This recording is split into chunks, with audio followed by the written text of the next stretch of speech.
RTV app వార్తల్ని క్షణాల్లో చదివే అవకాశం ఉంటుంది. ఒక న్యూస్ పేపర్, ఒక టెలివిజన్ ఛానల్ మీ చేతుల్లో ఎప్పుడూ ఉంటాయి. తెల్లవారితే పాస్ పుస్తకం చూస్తే దిష్టి బొమ్మలాంటి జగన్మోహన్ రెడ్డి ఫోటో చూసి 5 సంవత్సరాలు ఇసుకుపోయారు. ఆ పాస్ పుస్తకాలన్నీ రద్దు చేశాం. ఇది ప్రభుత్వం. నువ్వు ఉండొచ్చు, నేనుండొచ్చు, ఇంకొకరు ఉండొచ్చు. ప్రభుత్వ రాజముద్ర ఉండాలి. రాజముద్రతో రేపో ఎల్లుండో కొత్త పాస్ పుస్తకాలు ఇచ్చి మీ గౌరవాన్ని పెంచుతున్నాం. ఈ రోజు ఎలక్షన్ ముందు ఇల్లు ఇచ్చారు. ఇప్పుడే ఎల్ఎల్ నాయుడు చెప్పాడు, నేను ఇల్లు ఇచ్చానని 5 సంవత్సరాలు ఒకరికి 5,000 ఎన్నింది, ఒకరికి 10,000 ఎన్నింది, ఒకరికి రూపాయి పడింది, ఒకరికి 20,000 పడింది. ఏం ప్రభుత్వం కంటిన్యూ చేయవలసిన అవసరం లేదా? అచ్చెన్నాయుడు తెలుగుదేశం ఇల్లు ఇచ్చిందని 5 సంవత్సరాలు ఒక్క పైసా ఎవరికి ఇవ్వలేదు. నిన్నే సైట్ ఓపెన్ చేశాం. హౌసింగ్ అధికారులకు ఆదేశాలు ఇచ్చాం. 2014-19లో ఎవరైతే ఇల్లు కట్టారో బిల్లు ఇవ్వలేదు, అవన్నీ అప్లోడ్ చేయమని చెప్పాం. వారందరికీ బిల్లులు ఇచ్చే కార్యక్రమం తీసుకుంటాం. ఎలక్షన్ల ముందు నీరు చెట్టు సీఎంఆర్ విపరీతంగా పనులు చేశారు, బిల్లులన్నీ ఆపేశారు. అవన్నీ ప్రాధాన్యత క్రమంలో నీరు చెట్టు గాని, అదేవిధంగా ఏదైతే ఇరిగేషన్ లో పనులు చేశామో, గ్రామాల్లో అభివృద్ధి చేశామో, ఆ బిల్లులన్నీ ఇచ్చే కార్యక్రమాన్ని శ్రీకారం చుడుతున్నాం. దయవుంచి ప్రజలందరికీ కోరుతున్నాను, సహనంతో ఉండండి, ఓర్పుతో ఉండండి. తెలుగుదేశం వచ్చింది అన్ని ఒకేసారి అయిపోవాలంటే మేము అలా అద్భుత దీపం ఇప్పుడే తయారు చేయలేము. అక్షయ పాత్ర మా దగ్గర లేదు, చెట్టుకు డబ్బులు పండడం లేదు. సమర్థవంతమైనటువంటి నాయకుడు ఉన్నారు, కేంద్ర ప్రభుత్వం సహాయం ఉంది. ఇప్పటికే కొంచెం గాడిలో పెట్టి మొత్తం వ్యవస్థలన్నీ లైన్లో పెడుతున్నామని చెప్పి తెలియజేస్తున్నాం. ఈ రాష్ట్రంలో శాంతి భద్రతలకి ప్రాధాన్యత ఇస్తున్నాం. గత ప్రభుత్వంలో మీరు చూశారు, ఈ మధ్య 2-3 రోజుల నుంచి ఒక ఎపిసోడ్ నడుస్తుంది. రాష్ట్ర రాజధాని విజయవాడలో ఎవరో ఒక జడ్పీ చైర్మన్ కొడుకు రక్షించడానికి ఆ రోజు ఉన్నటువంటి పోలీసు ఉన్నతాధికారులు, ఏదో చిన్న కానిస్టేబుల్ లేకపోతే హోంగార్డ్ కాదు, intelligence IG, Vijayawada police commissioner, assistant commissioner, DGP, ఇటువంటి పెద్ద పోలీస్ ఆఫీసర్లు ముంబైలో ఉన్నటువంటి ఒక సినిమా యాక్టర్ కి చిన్న కేసు అది. ఒకవేళ కేసు లేదు, కేసున్నా సరే 41 నోటీస్ ఇచ్చి విడుదల చేయాలి. ముంబై నుంచి తీసుకొచ్చి 20 రోజులు మానసికంగా చిత్రహింసలు చేసి తప్పుడు కేసు పెట్టి 45 రోజులు జైల్లో ఉంచారు. కాకి సొక్కేసుకున్నటువంటి వ్యక్తులే ఈ రకంగా చేస్తే ఇంకా ప్రజలకు ఎక్కడ న్యాయం ఉంటుంది? అటువంటి విషయాల మీద ఎంక్వైరీ చేస్తున్నాం. ఎవరైనా సరే, ఎంత పెద్దవారైనా సరే తప్పు చేస్తే శిక్ష అనుభవించక తప్పదు. అది మీ అందరికీ సందర్భంగా తెలియజేస్తున్నాను. అలాగని చెప్పి నాకు అధికారం వచ్చింది, నా చేతుల్లో వ్యవస్థలన్నీ ఉన్నాయి, కక్ష సాధింపు చర్య ఎప్పుడు చేయమని చెప్పి తెలియజేస్తున్నాను. నా గురించి మీకు తెలుసు, 2 మాసాల 20 రోజులైంది. ఒక వైసీపీ వాడి గురించి ఒక మాట్లాడామా? నన్ను తిట్టి కొట్టి బూతులు తిట్టిన వ్యక్తి గురించి ఆ పేరునైనా ఉత్తరిస్తున్నావా? ఇది ప్రజాస్వామ్యంలో ప్రజలు నిర్ణయం చేయాలి. మన ధర్మం, న్యాయం, మనం పరిపాలన అందించాలి, ప్రజల హృదయాలు గెలవాలి, పనులు చేసి అభిమానం పొందాలనేది నా ధ్యేయం. మీకు పింఛన్ రాదు, మీరు ఆఫీసుల చుట్టూ తిరగాలని చెప్పారే, నేను ఆ రోజే చెప్పాను, వాలంటరీ ఇచ్చినటువంటి సమయం కంటే 2 గంటల ముందే మీకు పింఛన్ ఇస్తానని చెప్పానా లేదా? ఈ రోజు ఇస్తున్నామా లేదా? ఈ పింఛన్ రేపు ఇవ్వాలి, కానీ రేపు ఆదివారం అధికారులకు ఇబ్బంది పెట్టకూడదు, సెలవు దినమున మనం వారికి ఇబ్బంది పెట్టకూడదని 1 రోజు ముందే, 3 గంటల ముందే అధికారులకు అభినందిస్తున్నాను. శ్రీకాకుళం జిల్లాలో 10 గంటలకి 95% పింఛన్లు పంపిణీ చేశాం. శభాష్. ఎప్పుడైనా అది జరిగిందా? ఏం వాలంటీర్లు ఉన్నారా? వాలంటీర్లు లేరే.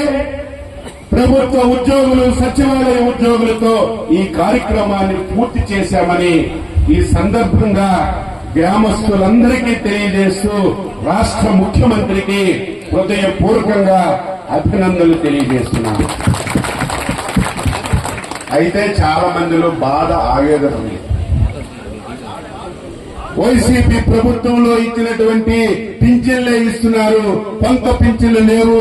మా ఊర్లో అనర్హులు పట్టుకెళ్లిపోతున్నారు, అర్హులకి పెన్షన్లు లేవని అందరూ లోపల మదన పడుతున్నారు తప్ప బయటికి చెప్పడం లేదు. ఎందుకంటే ఆర్థిక పరిస్థితి బాగులేదు, కొద్ది రోజులు నడవని.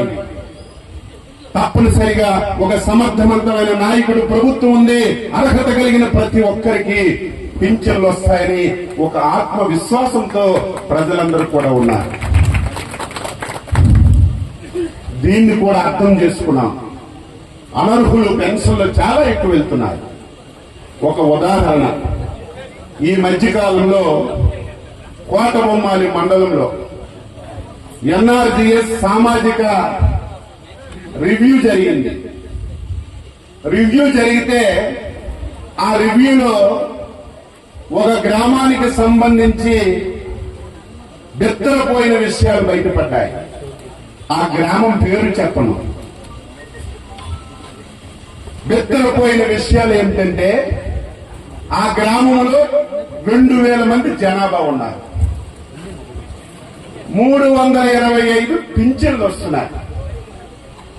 325 పింఛన్లలో 72 పింఛన్లు వికలాంగుల పింఛన్లు. తెల్లవారి పేపర్లో పడింది, పాటికాయంత అక్షరాలతో ఒక ప్రముఖ దినపత్రిక ప్రకటించింది. వింతలు విశేషాలు జరుగుతున్నాయి, 2000 జనాభా, 325 పింఛన్లు, అందులో 72 మంది వికలాంగులు. ఇది ఎక్కడా సాధ్యపడదు. ఇంతమంది వికలాంగులు ఎలాగున్నారని చెప్పి పేపర్ తెల్లవారిసరికి నేను ఎక్కడున్నా నెట్లో తెల్లవారిసరికి పేపర్ చదువుతాను. అది రాజకీయ నాయకుడికి లక్షణం. చదివి కలెక్టర్ పనులుంటే కలెక్టర్కి చెప్తాను, ఎస్పీ పనులుంటే ఎస్పీకి చెప్తాను, ఆర్డీఓ పనులుంటే ఆర్డీఓకి చెప్తాను, ఎంఆర్ఓ పనులు, ఏ అధికారి పని ఉంటే ఆ అధికారికి పలానా పేపర్లో ఇది వచ్చింది, ఒకసారి మీరు చూడండి అని చెప్తాను. అది చూసిన తర్వాత జిల్లా కలెక్టర్ గారికి ఆదేశాలు ఇచ్చారు.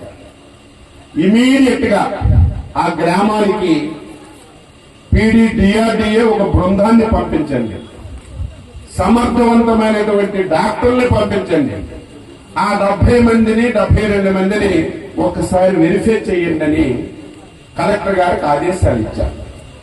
వెంటనే కలెక్టర్ గారు టీంని పంపించారు ఆ గ్రామానికి. ఎవరమ్మా వికలాంగులు ఉన్నారు, 72 మంది అని పేర్లు పెట్టి డబ్బు కొట్టి చదివారు. 72 మందిలో 35 మంది రాలేదు. ఎందుకు రాలేదంటే సిగ్గుపడి, మంచి వస్తాడు, సంగిడీలు ఎత్తారు, రోజు పనికెళ్ళి 1000 రూపాయలు 1500 కూలి తెచ్చుకుంటున్నారు. గ్రామ సభలోకి వచ్చి నేను వికలాంగుని చెప్తే అందరూ ఊసేస్తారని 35 మంది ఆ ఎంక్వైరీకి రాలేదు. మిగతా వాళ్ళకి ఎంక్వైరీ చేశారు. వాళ్ళు ఏంటంటే వచ్చారు, తప్పైపోయింది, ఏదో జరిగిపోయింది, మాకు వదిలేయండి అని చెప్పి మిగతా వాళ్ళందరూ చెప్పారు. 72 మందిలో నిజమైనటువంటి వికలాంగులు 6 అని చెప్పి మీ అందరికీ తెలియదు. ఇది ఎవరి డబ్బు? ఇది ఎవరి డబ్బు? మన డబ్బు. పింఛన్లు ఎవరికి ఇవ్వాలి? అర్హత కలిగిన ప్రతి ఒక్కరికి పింఛన్ ఇవ్వాలి. ఈ రకంగా రాష్ట్రంలో 5 సంవత్సరాలు వస్తాదులకి, బలవంతులకి, కుస్తీ పోటీలో పాల్గొన్న వాళ్ళకి వికలాంగుల సర్టిఫికేట్ ఇచ్చి మొత్తం పింఛన్లన్నీ అనర్హులకి ఇచ్చి అర్హులకి, అన్నమో రామచంద్రని కాళ్ళు లేకుండా మంచం మీద పడినటువంటి అభాగ్యులకి పెన్షన్ లేక అవస్థలు పడుతున్నా పట్టించుకున్న నాదుడే లేదు. అందుకే ఈ విషయం మన ముఖ్యమంత్రి చంద్రబాబు నాయుడు గారి దృష్టిలో మన పెడితే ఆయన కూడా నిర్గాంతపోయి చీఫ్ సెక్రటరీని పిలిచి ఆదేశాలు ఇచ్చారు. ఈ నెలకి ఉన్న విధంగా పెన్షన్లు ఇచ్చేద్దాం. ఈ రోజు రేపు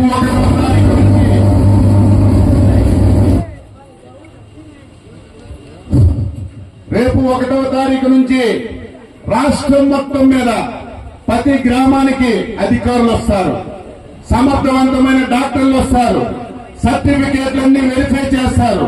ప్రతి పింఛన్ వెరిఫై చేసి అర్హత కలిగిన ప్రతి ఒక్కరికి పింఛన్ ఇచ్చే బాధ్యత ఈ ప్రభుత్వం తీసుకుంటుందని ఈ సందర్భంగా తెలియజేస్తున్నాను. మరిన్ని వీడియోస్ కోసం ఛానల్ ని సబ్స్క్రైబ్ చేయండి. లేటెస్ట్ అప్డేట్స్ కోసం వాట్సాప్ ఛానల్ ని ఫాలో చేయండి. అండ్ లింక్ డిస్క్రిప్షన్ లో ఉంది.